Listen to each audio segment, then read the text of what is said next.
కోల్కతా మెడుకో అత్యాచారం కేసులో తుది తీర్పు వెలువనుంది. ఈ కేసులో జనవరి 9నే ఇరుపక్షాల వాదనలు పూర్తి కాగా సిల్లా కోర్టు ఇవాళ తీర్పు చెప్పనుంది. దర్యాప్తు సగమే పూర్తయిందని, నిందితులు స్వేచ్ఛగా తిరుగుతున్నారని బాధితురాలి తల్లిదండ్రులు ఓవైపు ఆరోపిస్తుంటే సంజయ్ రాయ్ ఒక్కడే ఈ నేరానికి పాల్పడినట్లు సీబీఐ చెబుతోంది.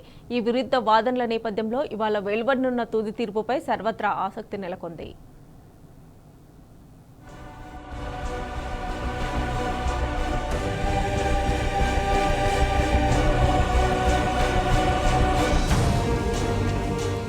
దేశవ్యాప్తంగా పెను సంచలనం రేపిన కోల్కతాలోని ఆర్జీకర్ ఆసుపత్రిలో ట్రైనీ డాక్టర్పై అత్యాచారం కేసులో సీల్దా కోర్టు తుది తీర్పు వెలువరించనుంది. ఈ కేసులో జనవరి 9నే ఇరుపక్షాల వాదనలు పూర్తి కాగా శనివారం సీల్దా కోర్టు తీర్పు చెప్పనుంది. నిందితుడు సంజయ్ రాయ్కు మరణశిక్ష లేదా జీవితకాలం జైలు శిక్ష పడవచ్చని భావిస్తున్నారు. అయితే ఒకవైపు దర్యాప్తు సగమే పూర్తయిందని, ఇతర నిందితులు స్వేచ్ఛగా తిరుగుతున్నారని బాధితురాలి తల్లిదండ్రులు ఆరోపిస్తున్నారు.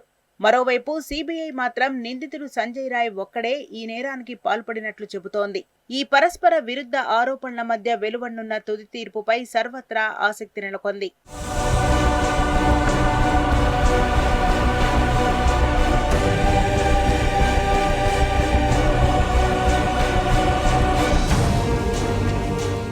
ఆగస్టు 9న నార్త్ కోల్కతాలోని ఆర్జీ ప్రభుత్వ ఆసుపత్రిలో ట్రైనీ వైద్యురాలిపై అత్యాచారం జరిగింది.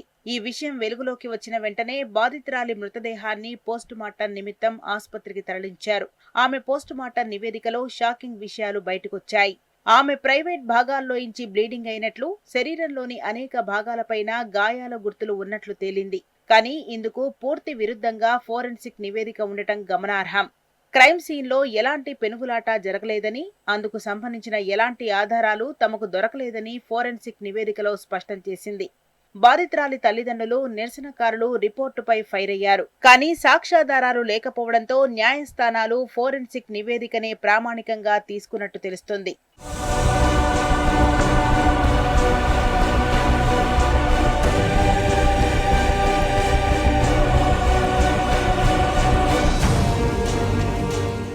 ఇక ఆగస్టు 9న ఉత్తర కోల్కతాలోని ప్రభుత్వ ఆధ్వర్యంలోని ఆసుపత్రిలో పోస్ట్ గ్రాడ్యుయేట్ ట్రైనీపై ఆ అఘాయిత్యానికి పాల్పడ్డాడని నగర పోలీస్ శాఖ పౌర వాలంటరీ సంజయ్ రాయ్ పై అభియోగం మోపారు.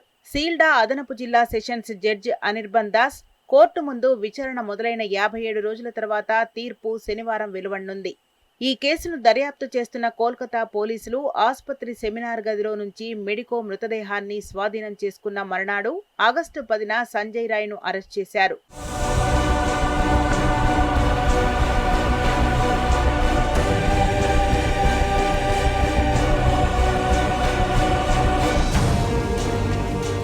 కోల్కతా హైకోర్టు ఈ కేసును సీబీఐకి బదిలీ చేసింది. నిందితునికి మరణశిక్ష విధించాలని సీబీఐ కోరింది.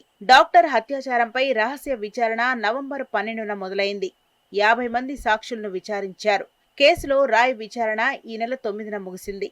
ఈ అఘాయిత్యంపై దేశవ్యాప్తంగా ఆగ్రహ జ్వాలలు ప్రజ్వరిల్లాయి.